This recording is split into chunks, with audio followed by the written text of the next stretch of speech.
Well, tonight marks part 2 of the ABC miniseries Madoff, a look at the rise and fall of Bernie Madoff, who ran one of the biggest Ponzi schemes of all time. Today, an IU professor says it could bring back vivid memories for those who lost billions in the scheme.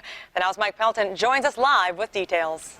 Well, IU professor Noah Stoffman helped write a paper that spawned from the Bernie Madoff fraud case. Stoffman says while Madoff defrauded thousands of people out of their investment money, many more indirectly paid the price.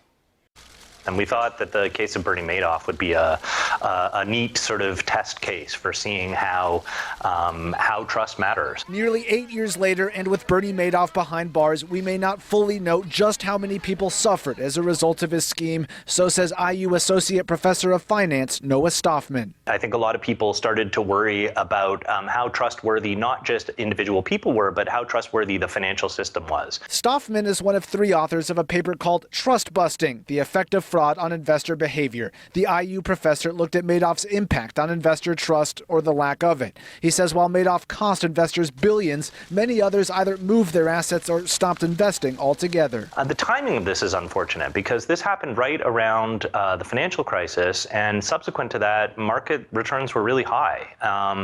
So these people probably missed out on the upside of returns. Stoffman's paper argues those living closest to actual victims made bigger investment moves, a lack of faith in the system that some could relive this week during the ABC miniseries Madoff. I could imagine that somebody watching the miniseries again might wonder again if this means that, are their investments safe?